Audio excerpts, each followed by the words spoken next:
Welcome to another episode of Activista Rise Up. I am your host, Dr. Patricia Campos-Medina. You can listen to this show on all my social media platforms or by tuning in to Spotify, Google, and Apple Podcasts. I have spent my entire professional life, supporting women to run for office so they can advocate for policies that advance the interests of families, specifically working families. I am also personally committed to support women of color to run, have the resources, and win. As former president of Lupe PAC, we work together with many organizations like the ones that you will hear from today to recruit, train, and support women to run. Ultimately, I believe that women participation in politics is critical, not just to bridge the divide between our political positions right now, but to bring a sense of purpose to politics that is beyond power politics and is about people, and is about our families, and is about our communities. Unfortunately, our numbers in politics are not reflective of our population or of the impact that we have in our communities. And it is time that as leaders, we tackle these issues and we strategically come together to figure out how do we create more opportunities for women to run and win. In order to tackle this discussion and to bring a little bit of hope and information and action that we can take together, I have an amazing group of women who have been working for years. I'm going to invite them all to join me right now, and I'm going to introduce them one by one. Thank you, everyone, for joining me and being part of Activista Rise Up. So I am very excited to see all of you. I'm going to introduce the panel first by introducing Jenn Sinzdak. She is the Associate Director at the Center for American Women in Politics at Rutgers University, and they have a wealth of information on tracking women numbers in office and actually running. And she will lead our discussion with some of that information. The second panelist is a dear friend that I have been through so many campaigns with, but I have always admired her courage and her commitment to supporting other women of color. Marilyn Davis. She's the president and CEO of MDD Connections, a political strategy and public affairs firm, and someone who's always committed to supporting other women. So thank you, Marilyn, for being here and joining me in this discussion. And I also have Arati Sadalge Kreibich. She's a scientist and a former candidate for Congress in the 5th District of New Jersey. She's a Democrat. And I had the pleasure of meeting her the first time when she announced that she was running for Congress. And I was so excited to have her voice. And you will love her after you hear a little bit about her story. So thank you, Arati, for joining me today. Thanks for having me on. And finally, I have a dear friend of a long time, and I call her a friend because, you know, even though we don't agree on everything, I have always admired her courage for speaking her mind and speaking her truth, and being willing to work across the aisle and remain in conversation with those of us who are Democrats. Maria Rodriguez-Gregg is a former New Jersey Assemblywoman for the 8th Legislative District and a member of the Republican Party, but a kick-ass Latina who I love so very much for all that she has done. But I welcome her to this conversation because it's important that women's voices are in both political parties and are part of our policy-making process. So thank you, Maria, for joining this discussion today. Thank you for having me. Yes. So the main purpose for our listeners, and I have a combination of young people who listen, some union folks, some political activist women. So for them to get a sense of not just the numbers or where we at in terms of women running for office and being in our legislative bodies, but to understand what they can do to change those numbers. So to start getting a sense of that reality of where women are, the Center for American Women in Politics publishes these periodical reports on the status of women in office. So I wanted to open it up with you, Jenn, to give us a little bit of the sense of where we at, and your own opinion as to whether are we better off today than 25 years ago? Well, thank you so much for having me. It's such a pleasure to be with you always, and to be on this panel with all these amazing women. So thank you for having me. So to give you some perspective as to where we're at, we're certainly better off than where we were, 25 years ago or even 5 years ago. I'll try to give a really brief overview. Nationally, in the last couple of election cycles, women have made an amazing amount of progress. By no means are we close to parity, but we've record numbers of women ran for office and won office in the 2018 elections and 2020 nationally. So particularly at the state legislative level and Congress. But all that said, we still have women make up just over a quarter of the members of Congress. So we have a long way to go to get to 50%. And in our state legislatures, women make over just over 30%, just about 31% of all members of state legislatures. So, and there was significant progress in the last few election years, but last couple of election cycles, I should say. But, we need to get a lot more progress going. And I can talk in more detail about any of this, but we know, for example, that in 2018, record numbers of Democratic women ran for office and won, so it was really uneven. But to your point about Republican women, we actually lost Republican women in 2018. Sort of the numbers went down, but in 2020, more Republican women ran for office and won. But they're still underrepresented. Far more women are running on the Democratic side. So we do have a lot of work to do to get more Republican women to run. But here in New Jersey, go ahead. What were you going to ask me? That's what I was going to say. How New Jersey compares to the national numbers? So I wanted to the big picture, New Jersey. We are at the state legislative level, we are exactly even with the national average for the proportion of women serving in state legislatures. 30.8% of our state legislature is female. That places New Jersey 24th in the nation. I will tell you, you're asking, have we been getting better? Our proportion has been getting better steadily. However, our ranking has gone down. So we had at one point a glorious period where we were 10th in the nation. So we made it to the top 10. New Jersey, Garden State was in the top 10.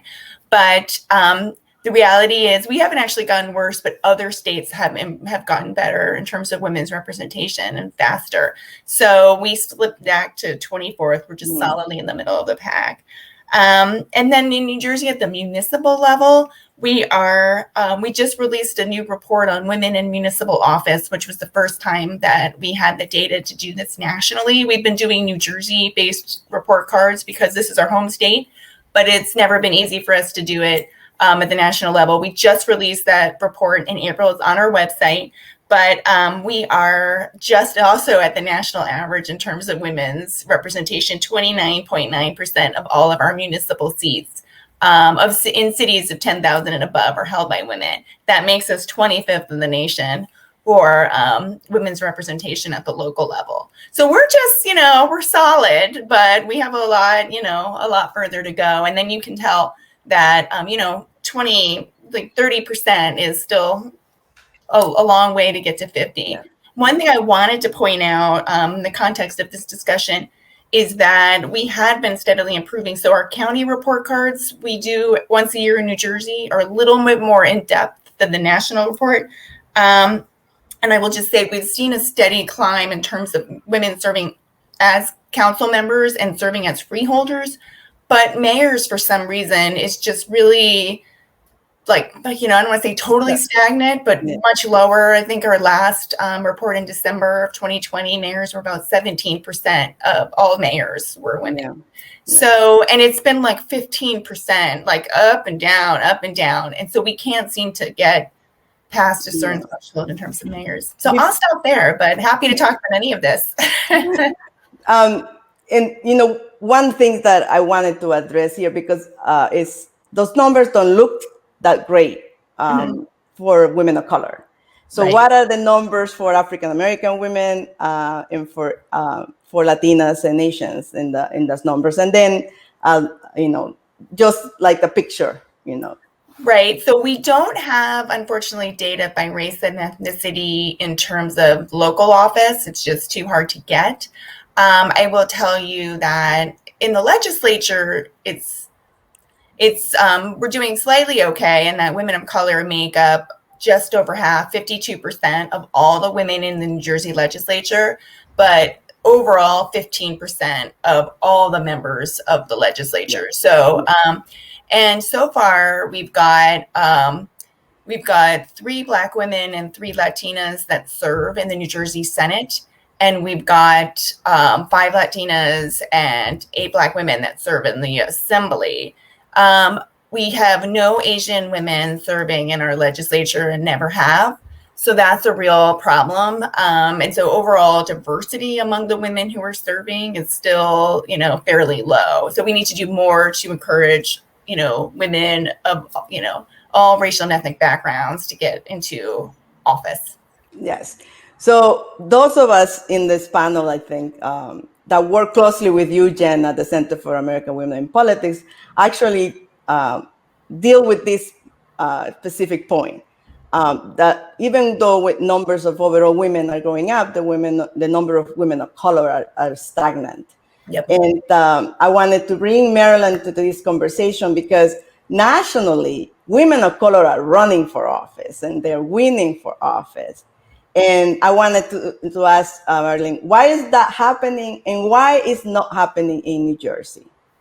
So I think, well, one, I want to say thank you so much for inviting me to participate today. And I think if you look at where women of color and African-American women in particular are running, they're running in the South, right? So you see a big increase of African-American women running in places like Atlanta, Florida, Georgia, North Carolina, those 4 states in particular.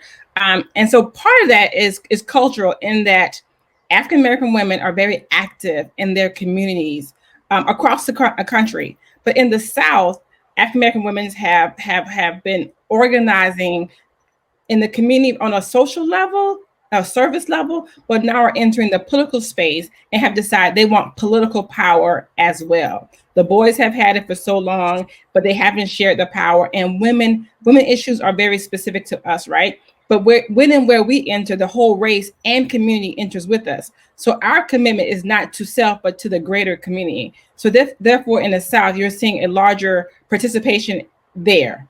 Now, in the Northeast, in particular, well, I'll say in New Jersey, African-American women in particular are so busy, working and caring for their families and being of service in their communities through the church, through their sororities, through other organizations that are community focused. They don't necessarily see the political space as a place where they can be active. However, in my conversations with women, especially in sororities and more community focused organizations like the 100 Black Women or the National Coalition of Negro Women or the Links, for instance, those are great organizations. They develop great leaders, and those skills are transferable into the political space. So it's a matter of getting women comfortable transitioning from community service to public service. Yeah, and I think that the history of civil rights activism and community activism and that the African American community has had, led by women, has opened up opportunities to have a little bit more parity in political representation compared to the population, right? You have about 15% political representation for your community, which is a little, we want to have more than that because we can represent everybody, but I think it's a little bit more parity. But that's not the reality for the community for Latinas who are We are about 20% of the population, and we have about 9% political representation, and even lower at the local level. But for Asian Americans, who are like the fastest growing population in the United States and in New Jersey, the numbers are abysmal. So I wanted to bring in Arati to this conversation because she ran for Congress, and I know she's doing a lot of efforts to to increase the number of Asian women who want to seek office. So Arati, what's happening with the Asian American community, and how we can get them more interested in political office as an option? And also, let's start by asking you, why did you decide to run for Congress? Those are all great questions. I think all of us individually could, talk about those parts of our stories. Yes. For forever, for 40 or 50 minutes here. But, in a nutshell, I think I ran so before I ran for Congress, I ran and won my council seat. And I just actually finished my term in January. And both times for me, it was about, I'm a scientist by training. Being a politician was never something that was necessarily in my realm of possibility, or at least, growing up, I didn't see myself. That was not a path in our community, really, that growing up was seen as desirable, right? And I think that's a really big point in general. And I think that's changing now, which is absolutely what we need to do. Right, we need to be able to have our communities, so the Asian American community, for example, perhaps this is true for the Latinx, perhaps this is true for the Black community as well, is that we need to see politics as something that is not necessarily, at least when I was growing up, I was told, well, politics is kind of dirty, right? Like, I don't know what a nice person like you is going to get involved in this. And that's really incredibly what someone told me both times that I ran, or asked actually both times that I ran. And that's an attitude that is changing.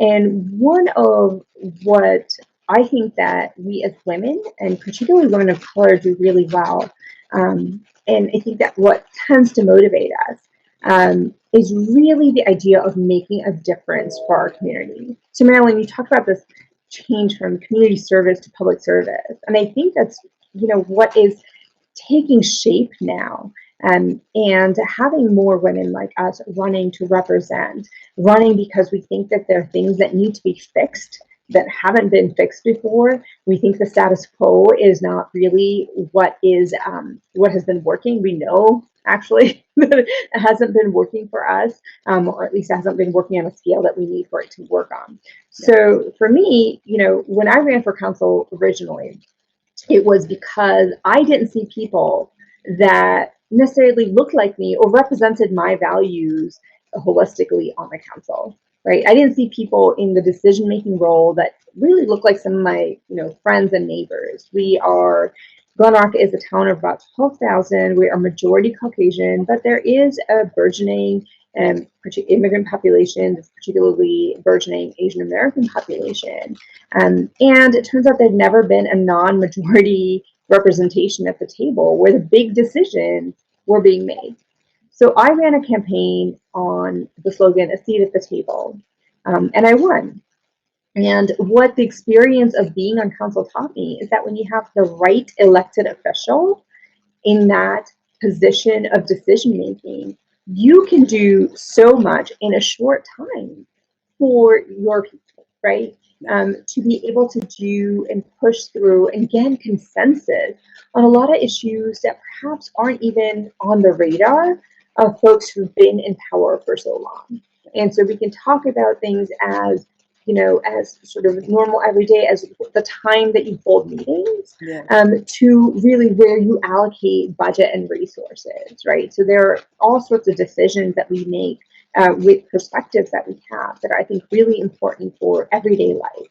So fast forward to 2019, I felt the same way. I felt like the people I represented in Glen Rock in the 5th Congressional District were still worried about a lot of things, like healthcare, like college debt, and I didn't feel as if the climate crisis, and I really saw zero movement on that. I felt like we needed a voice that was going to stand up for the people, and so I ran. Yeah. And I think that women really do that. And I think this is why you alluded to this earlier, but women are bridge builders and consensus builders, and we run on average, not necessarily for fame or fortune, but really to make a difference. And I think that's what we can tap into as we try and get more folks from all of our communities to run. So thank you for taking the leap, because sometimes it's like a leap of faith that you take when you decide to run. And I always tell women, whoever, when they run, thank you for making that leap of faith. And Maria is one of the ones that I always admire for the leap of faith that she took when she ran for assembly as one of the youngest Latinas. And even though she was a Republican, I was still excited that she ran and she won.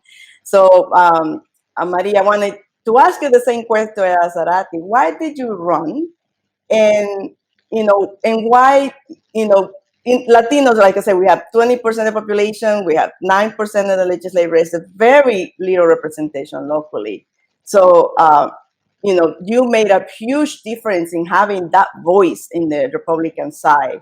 So why did you run, and how do you think that we can change the numbers of the decrease in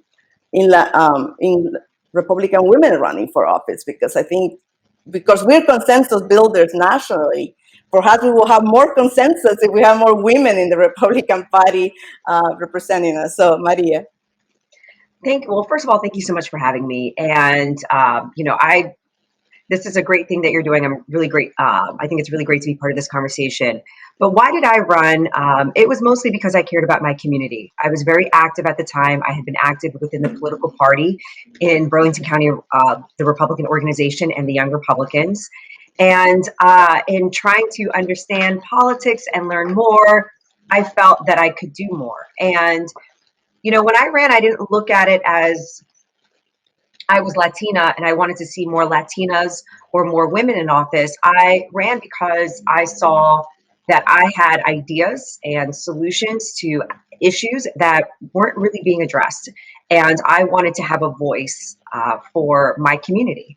And so it's interesting, though, when we talk about New Jersey, because New Jersey is supposedly a very progressive state. Yeah, it certainly seems to me pretty regressive when it comes to women in politics, especially now. When I first ran for office, or around the time that I was involved in the early 2000s into the mid 2000s, in Burlington County, there was diversity on the Republican side. There were many women in office. So for me, representation matters. When you see other women, it's easier to make that step into running for office. That seems like the norm. And so I didn't second guess it. I didn't feel like there were barriers to having that opportunity. But now it certainly has changed. I've been seeing less and less. Certainly during my time in the legislature, we've lost many Republican women. And currently now, due to county party organization, and I think that's something that needs to be addressed as to why more women aren't in office. But due to county party organization, we're starting to get rid of women, in office, that are currently in office, throwing them off the line, that are beyond qualified, that are proven vote getters, that are successful, and that are proven in really creating substantive public policy. And so when we have this conversation, I think it is important to address some of the issues and some of the barriers. And some of those barriers, to me, that we need to address in having more women get in public office or attain public office is to, one, the incentives. I think women don't feel incentivized to run for office, and that could be due to personal issues, trying to maintain work-life balance, the numerous roles that they have in the community and community leadership. Some women are now which is, I don't think a bad thing, I think it's a great thing, are the breadwinners. More and more women are becoming the breadwinners. And so having that increased responsibility at home maybe makes it more difficult and less incentivized to run for office. Party organization. New Jersey is a very unique state in that we have strong county party organization and party lines. And so what people don't realize is that to get involved and to gain the support of your party organization, basically to get the line, that's something that takes time and effort and involvement in the political process within your area, within your party, in your county. And so some people don't have the time to really invest in networking and building their name and gaining the support of their party organization. And then I think lastly, it's public perception. I think that we have to really change the narrative when it comes to women and minorities in office. If you look recently at the article about why aren't there more women in positions of power on commissions and on boards, and especially when they talk about, even in office, if you look at the comments, and I've heard this so many times, I heard it when I ran for office, well, we don't care if you're a woman or if you're a minority, we just care if you're qualified. And there is this additional burden for women to prove themselves. And it's really unfortunate because if you really cared about qualifications, we would probably have the majority of women in office or in representation. Because the reality is, sometimes I think women even undervalue their own qualifications. Women and minorities, when we say we only care about qualifications, we're making the assumption and we're implying that we aren't qualified. We are more than qualified. And I think not just on par, but sometimes more qualified than our peers of the people that are currently in office. And I think we really have to change that narrative. And it's something that I hear a lot, specifically in my party, that I really try and address consistently. So that, women feel that they are, they don't, I guess, undervalue their qualifications and realize they're exactly what we need right now. Yes, it's challenging that notion, right? Because I often Correct. feel that qualifications are used against us, and not against men, because men, they don't ask them what the qualifications are. They just sort of end up being appointed because they know somebody. And I guess that's the other, like the network that you have, and that because men have been in charge of politics for longer than they have a bigger network. But I appreciate those comments, and I appreciate the whole discussion of the line. Perhaps we'll get to it because that's a unique thing to New Jersey. And when our national audience hears, what's the line? What are you talking about? The party line, I think that I want to explain it a little bit more, and maybe Arati can help me later. But I want to ask this question because qualifications, women have like the glass ceiling, the concrete ceiling, the double ceiling, I call it. We're most often very qualified, but we have other things to consider. So we have had, maybe Jenn, you can comment here. We have had all kinds of trainings because I've been an advisory board member of Elección Latina, which is a training program for Latina women. And I know that, Marilyn, you are an advisory member also of Run Sister Run, which is another organization that trains women to run for office. But we train them and they're qualified. And then for them to run is such a hard burden to overcome, to win. So what is the research show about what we need to do, Jenn, to change that narrative of how do we not just train them, but then support them and get them to win? Mm-hmm. And then specifically, Marilyn, we can go to you next as to what your Run Sister Run does and what's the network that you have built, around supporting Black women who run. And then what we can do to do better on the other communities. So Jenn. Well, so I thought the point about that the former Assemblywoman made about how hard it is to actually run and get the support of the party is really important, or how potentially hard it could be and how it's a real barrier. Because one thing we know is that that women are less likely to be recruited to run for office. The research does show that by the sort of, formal political actors, they would call them in research, but, by party officials, by other elected leaders, by sort of those influencers in the community. So recruitment is a real issue. So there's just this bottom line, we know that when women run, they win at the same rates that male candidates do in comparable races. So it's not a matter of women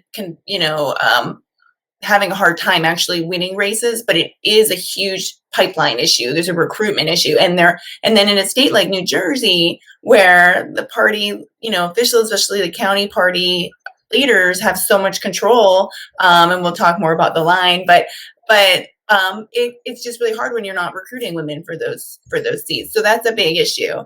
But we know from the research that that organizational support and campaign trainings are really, really helpful. So we have an annual campaign training that we run. It's a nonpartisan campaign training called Ready to Run. We launched it just basically over 20 years now at this point, 22 years. We've run it annually, and it's nonpartisan. It's not issue-based. It's simply for any and all women who want to get involved in politics in a variety of ways. And the goal of that was twofold. One, it was based off of the research that showed that women needed and wanted a roadmap to running for office, and they were less likely to get it because they weren't in these networks that you're talking about, sort of these political leadership networks. So they weren't getting the support that they needed. So we wanted to demystify the process and provide the practical training. The other sort of main reason was to put a spotlight on how few women were serving in office, and to create that network and provide the inspiration to get more women to run. So that's what Ready to Run did. And then as part of it, we created a number of years ago with steering committees of women leaders like you all, these programs to draw more women of color into the process, into Ready to Run, because that network didn't formally exist, right? Because we knew that women wanted campaign training. We knew that they needed and wanted the inspiration. And they also just wanted to meet other women like them who had run for office or been politically engaged, so that they can draw from those networks of support. So we have Activista Latina, which we do, we launched in partnership. It was actually started by Lupe, Latinas United for Political Empowerment. It's a national program, I think, in the early 2000s, and then brought back to New Jersey, and then started to be co-hosted Activista Latina, and been running the program for Latinas ever since as part of Ready to Run. And then based on that model, we started Run Sister Run for Black women and Rising Stars for Asian women. And we run those 3 programs every year as part of Ready to Run. And it's been successful in that more than half, we get over, depending on the election year, we get over 200 plus women who attend Ready to Run in general, and more than half of them are women of color. So it speaks to this idea that if you create the space, people want it, and they will come, right? That old line from Field of Dreams, if you build it, they will come. But we really wanted to create the infrastructure and the space, and that's only one piece of it.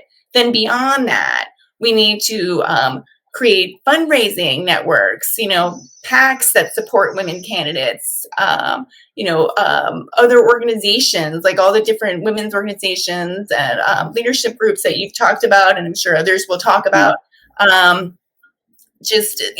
be those support networks, because women candidates are generally, the outsiders, quote unquote, or the newcomers. I don't want to say outsiders, maybe the newcomers. They're not the ones that have been traditionally in the circle. So we need to find ways to bring them in and make them feel supported along their journey. So, and to that point, I want to go to Marilyn, because you said something that's important, because sometimes women don't think of the network of community service as a network that they can use for politics. So so why don't you address how do we support, help them make that transition?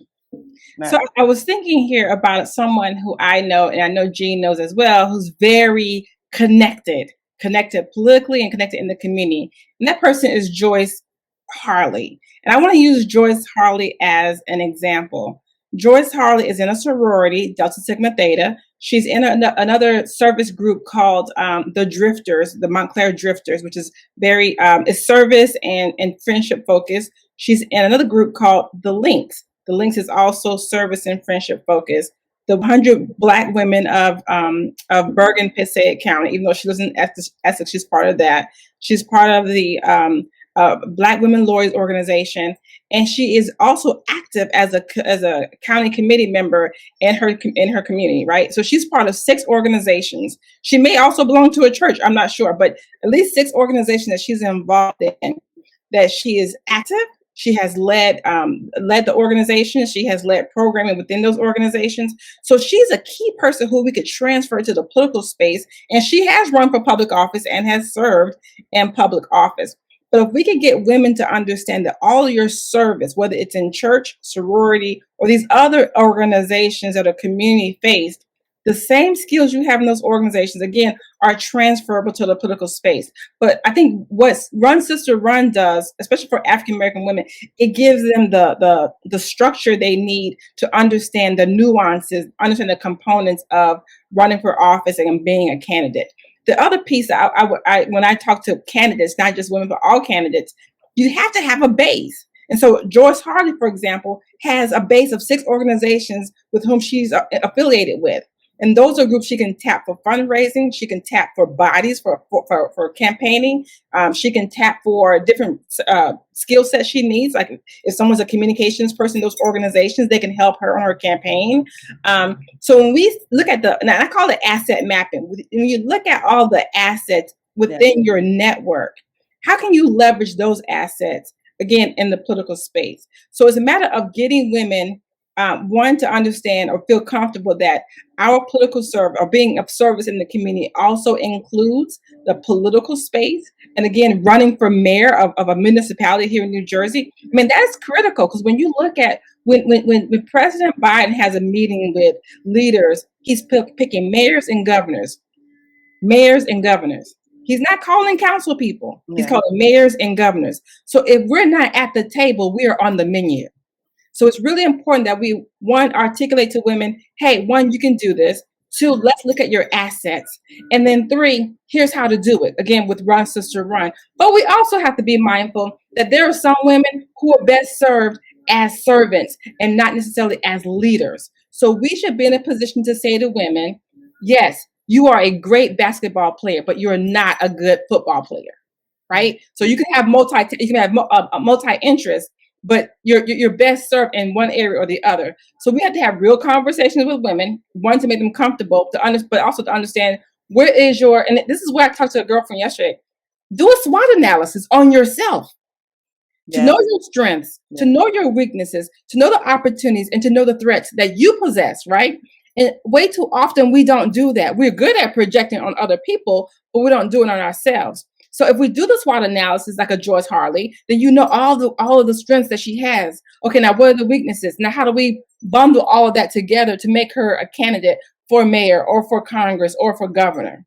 So it's really important that we have these real conversations, and then that women are affiliated with not only service-focused organizations, but groups like the Women's Political Caucus of New Jersey and other groups that are focused on, in a bipartisan fashion, of bringing women leaders together who are interested in the political, what's happening politically in the state, so that you both have Republican and Democratic contacts or networks. I'm just meeting Maria today for the first time, but if we were both part of the Women's Political Caucus of New Jersey in particular, then we would know one another and can still support each other, even though we're in different parties. So it's really important that we, one, belong to join organizations that are politically focused, and then also recognize the assets that we possess, and then surround ourselves with people who are not afraid to tell us the truth that when we're doing right, and the truth when we're doing wrong. And then just make the leap. Just take the leap, as you said, a leap of faith, because it's possible. We've seen women run off the line. We've seen Senator Neil Gill run off the line in LD 34 in Montclair, East Orange, Clifton, I think it was at the time, and was successful. So it's not like it's not possible. It's an uphill battle, but it is possible. Thank you. It is. And I like that idea of being able to have hard conversations, because we at LUPEPAC used to have a process of asking the right questions. Do you have a plan? What is your plan? And sometimes it's not to discourage somebody, but it's to say, okay, we want to support you, but what is your plan and your path to victory? Arati, as a woman of color, as a highly educated, with a great, job and like a great opportunity, what was the biggest challenge that you faced as a candidate running? And what advice would you give to other Asian American women who are considering this path of perhaps, or maybe they're not even thinking about it, but like Marilyn said, ought to be able to transfer some of the skills to the political arena? So, Patricia, thank you so much for that question. I agree with Maria, I agree with Marilyn and Jean when they were talking about the barriers, particularly the lack of resources, right? And so those range from, you know, the ability to take time from work, the ability to have the financial resources to take that time and be able to run and do this. Definitely the home life balance. You know, women tend to be the ones still, even though it's improving, who are the primary caregivers, who might be the primary breadwinners, and, you know, beyond that. And I think lack of sometimes fundraising skill. So for me, I think, you know, a little bit of all of that was part of it. But I think the biggest barrier, especially in the beginning, to actually take that leap of faith was me. You know, was me understanding that it could be done, that I could be the voice, because I never saw myself in that role, at least growing up, right? What compelled me was where I felt as if, and particularly as a scientist and as a mom, I felt as if we weren't doing enough for climate change on a local and on a national level. That's, you know, a huge part of what compelled me in my first run for council, the thought of doing more as a community for the environment, for climate change mitigation, before it became kind of the bigger thing that it is now.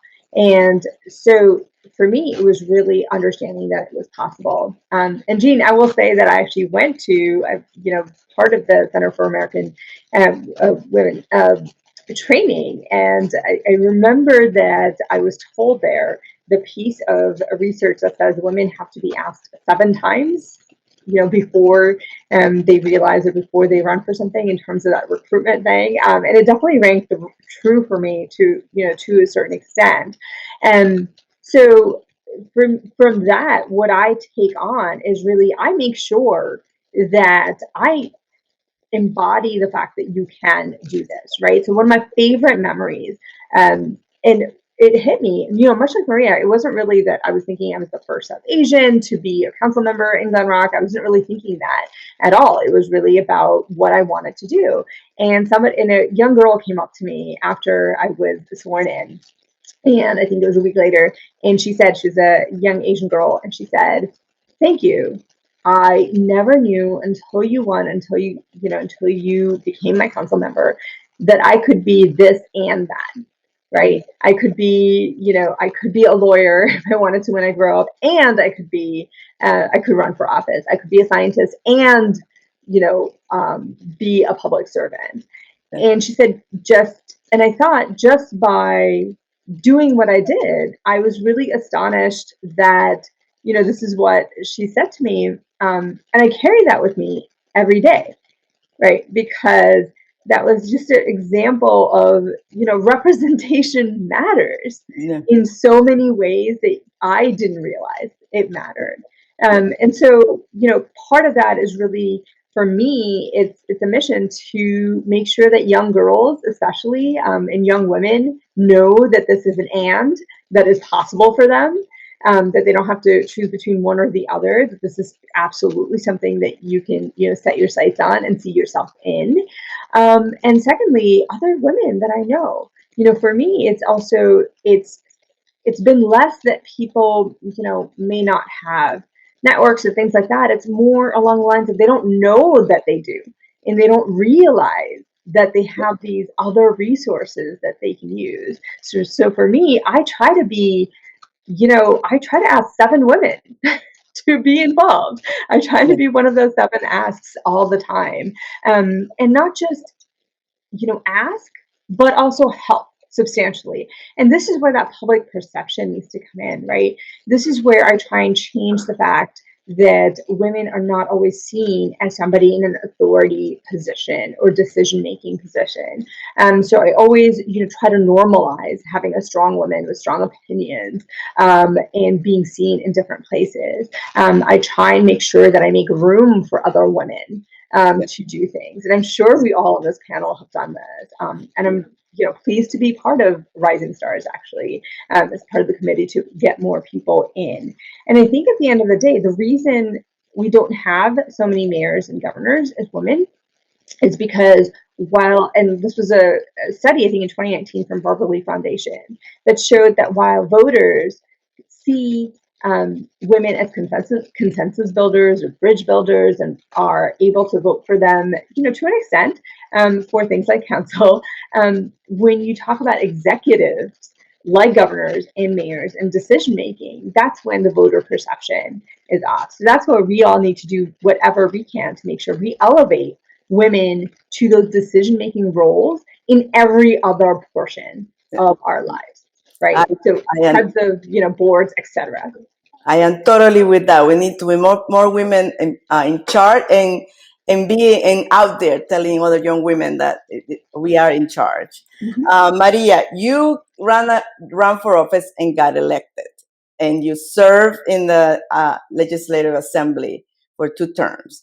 So what would you say to another woman who is thinking they might, it's not just running, right?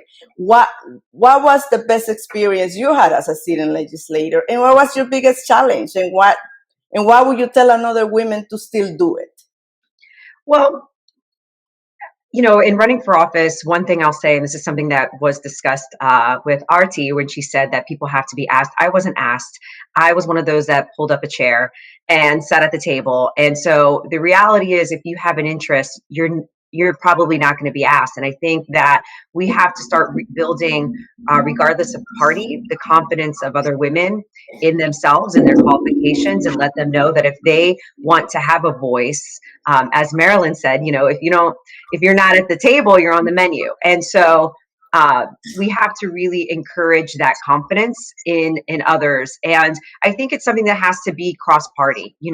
One of the things that was really great in the legislature was the ability to collaborate and the support that I had from Democrats. We didn't always agree, but one of the things that was very important to me when I was in office as a Republican in leadership before getting elected in office was I've never attacked other women, regardless of party. And even if it, I'll never, there's a congressman that was running in my district, and I was approached by some people within that campaign to attack the person that was running against them, who was a woman. And I said, you know what? I will absolutely do a campaign ad supporting this, my candidate that I'm endorsing, that I absolutely support within our party. I was like, but I'm not going to attack another woman publicly. It's just not something I'm going to do. And so one of the things that was a really great experience in the legislature was the camaraderie of the women, of us working together, collaborating on very key and important legislation. I'm very proud to be able to say that through that collaboration, through that hard work, we were able to put together sweeping criminal justice reforms, major reforms that became law, groundbreaking policies that were kind of the model for the nation. And I think it was a lot of the women working together, as well as being able to collaborate and build coalitions with others. And I think that that's important. When we talk about the decline of women in office, especially in the Republican Party, when Democrats were putting forth candidates against strong women, they weren't putting forth other women. They were putting forth men, therefore decreasing the numbers of women altogether and within my party. So I think that regardless of party, I know what I need to do in my party, but I think that regardless of party, we need to work together to just build up other women. I understand that strategically you want more Democrat women, you want more women that support your values, but at the end of the day, if the goal is to reach parity, this has to be something that's nonpartisan. And so that's something that I think that's very important to think about. And when we talk about communities increasing, our network, and we also need to be supportive within those communities. Marilyn talked about some people being in the support role, not necessarily being in office. We need to support other women in their work-life balance. Normalize bringing your kids to campaign events. Normalize being able to be a parent and to be a wife, a mother. And if you're single, that's fine as well. Normalize that it's okay to be single and running for office and not perceived as not understanding the issues because you don't have that lifestyle. So I think there's a lot of things that we need to start to normalize on a greater level to make women feel more incentivized, comfortable to run for office, to stay in office, and retain strong, effective policymakers. Awesome. I know, Marilyn, you had something to say. I saw you trying to say something around this comment. So please share with us. Arati and Maria have me so excited. So Arati said that she was asked. Maria said she just leaned in and decided to run. And I want women to understand that we are the most strategic being on this earth. I've seen mothers from birth to the time their child went to college decide how he or she are going to plot through life, right? Yes. I've seen women decide that's the man I'm going to marry, and they plot through life trying to figure out how they're going to marry that man. I've seen women decide that, I am a staff assistant today on Capitol Hill, but tomorrow I'm going to be a chief of staff, and this is how I'm going to plot through life to get there. We are the most strategic being on this earth. And so running for office is no different. Let's be strategic. Let's not be reactionary. There are opportunities where you have to just stand in the gap and just run and go for it, right? But most of the time, we have an opportunity to plan. And when I was in college, I was never an advocate for the 5-year plan, the 10-year plan. I was probably the reactionary person. But I've learned in life that when you're over 50, you realize, okay, you got to plan a little bit, right? This is no different than buying a house. When you're ready to buy a house, you have to save the money, you have to get your credit together, you have to go through the whole process, right? The same thing could be said in the political space. So let's sit down, let's decide, okay, we want to run for office. Now, what do we do and how do we do it? And let's take the time to build the house, opposed to deciding we're going to run for office and we don't have a foundation in place to run for office. So if I can impart anything to your audience today, 1, you can do it. It is doable. 2, empower yourself, knowing that you are strategic and you are service, or you're a service leader, and this is a space where you should command a seat at the table. And thirdly, surround yourself with people going through, whether it's Run Sister Run or in the programs at Rutgers University, to get the structure and understand the nuances and being a public servant. But then surround yourself with people who are not going to just tell you yes, but who will also tell you no. No, you should not mortgage your house to run for office, but who are going to tell you no, but also help you understand the different, I would say there are probably like 5 components of running for office, and help you build those components thoughtfully and not being reactionary, so that you have the relationships with all of the key stakeholders in your community who you need to get 50+1, which makes you a winner. So if I can impart anything to your audience today, please do it, but please have a plan in place to how you're going to get there.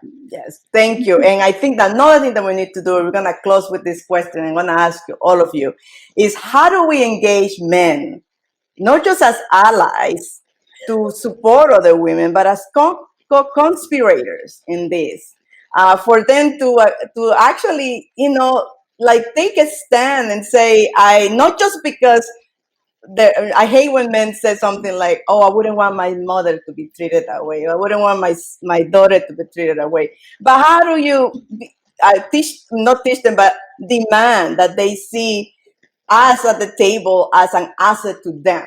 Because that's just what brings us there. So how do we build? How do we go about pushing more men to be conspirators running for office? What would you tell a man? And I'll start with Arati, and then I'll go to Maria, and then Marilyn. So, Should it be me? No, Arati first. Oh, okay. So, We'll finish with you. Yes. okay. Yeah. Great. Well, thank you for that question. And I will just say, we need more men to actually believe in this, because they're the ones with the power, and not just believe it, but I do something about it. God damn it. For me, at the end of the day, what it comes down to is really doing our job, right? And using the strategy that Marilyn talked about, right?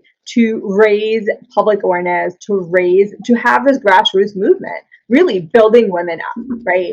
Maria, you said normalize bringing your kids here. Absolutely. Normalize being your full self, right? Normalize making sure the default is not a middle-aged white man. essentially, at the end of the day. And I think in all the different ways that we can do that, when we show up, when our friends and allies show up for us in that, when we get those votes, when we win council seats, when we win legislature seats, when we do the job, and then we go ahead and lean on our male partners and say, hey, we did this job together. You should support me. We ask, right? And I think to me, it's not just showing up in our in our full selves. It's absolutely that.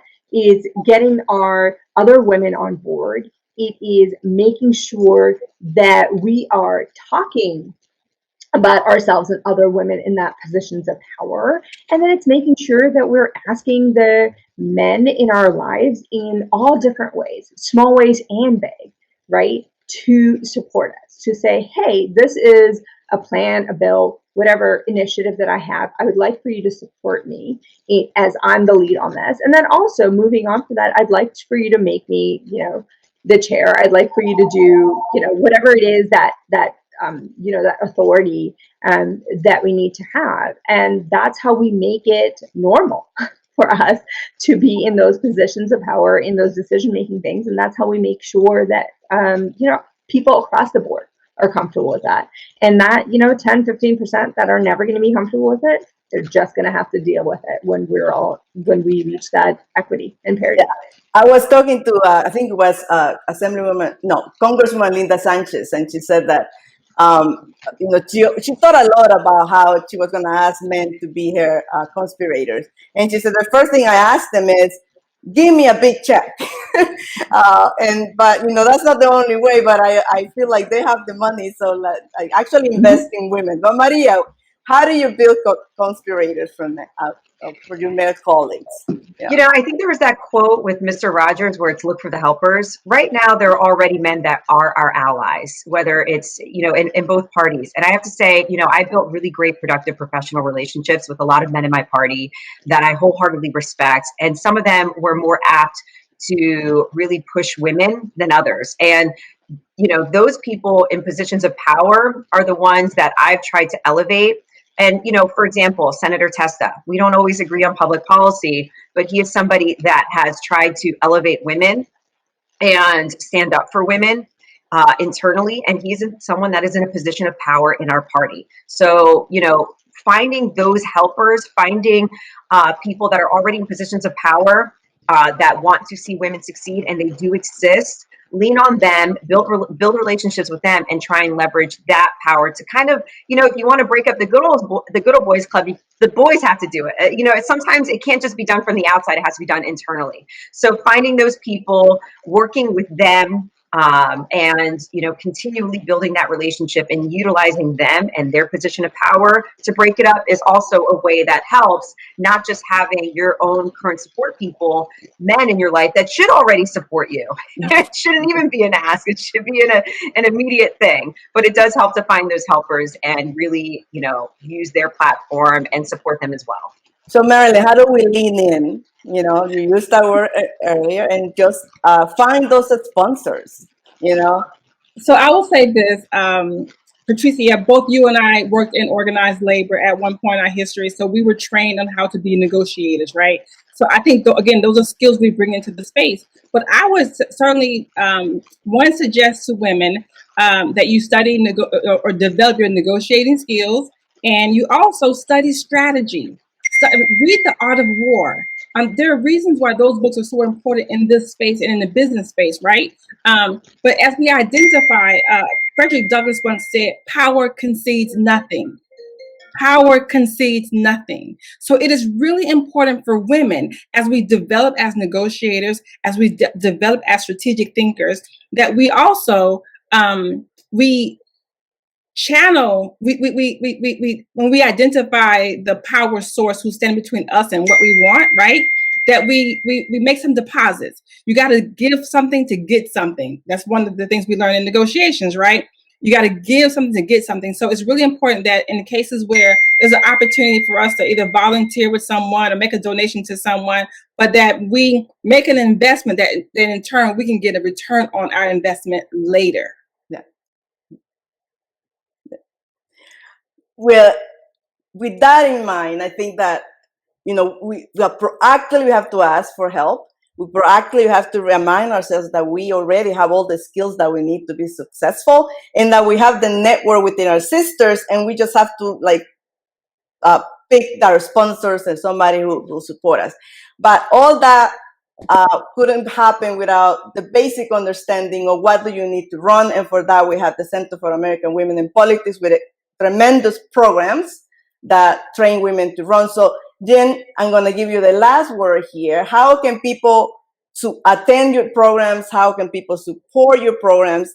And all of you who have been part of this wonderful panel, like Arati said, we could talk 3 hours on this because all of us have an hour on just our own issue. But please send me links to organizations that people can support, that you support, because they are doing work in this space. But Jenn, how can people join and attend the trainings and stay connected to the Center for American Women in Politics? Well, I see that the website's at the bottom of the screen here, and I would say certainly, go on our website, join our mailing list so you get all of our emails of our upcoming trainings. This was a very weird year for trainings. We had to pivot. We did all of them virtually. Normally, our Ready to Run campaign training is a weekend in March every year. So I can't make any promises about what next spring looks like, but theoretically we'll be back in person. And if not, we'll have more virtual webinars in the meantime. So there are those programs. We have a number of other public education programs around getting politically and civically engaged. We also have on our website a national map of resources, both of all kinds, campaign trainings for women and men, campaign trainings for women, political organizations that support gender equity, et cetera, both in New Jersey and nationally. So you may find a number of great resources that way. But definitely always feel free to shoot me an email too. And if you want to get involved, we'd love to have you. I know all of these women would love to have you engaged in the political world. And so anything we could do to be supportive. There are I know so many fantastic women who are so supportive and helpful, including these women here. But a number of others are so helpful and want to be helpful to women who want to get involved. So please reach out to all of us. Thank you so much for joining me. I hope, Arati, that you get elected to Congress or somewhere else, because you're a voice that we need just out there. And Maria, please get back on the ring. We need women with your skills on the Republican side and your willingness to tackle the hard issues from a place of improving all of our lives. So please get back on the ring and in public office. And I know, Marilyn, one day you decide to run, I'm there for you. But I know that you're like me. We're like the campaign bees, and we like to support other women. But I think that our voices are needed. More women need to be running. More women need to be asking these tough questions. And you are part of the network that will help make that happen. And please, please, please register for CAWP, register for all our training programs, and please run. And if you wanna send an email and ask for money for your campaign, I will send it to all the panelists here, and I know that they will send it out, because we all ought to support other women. And I'm going to follow Maria. I'm going to close with Maria's statement that she never spoke bad about another woman, because it's not about a personal difference in politics. It's about positional differences in where we stand for. And if we're able to have that dialogue, I think we're going to move forward this country. Thank you for your service. Thank you for your support, for your friendship. And you can count on me to continue to push forward and demand more women voices in politics. Thank you.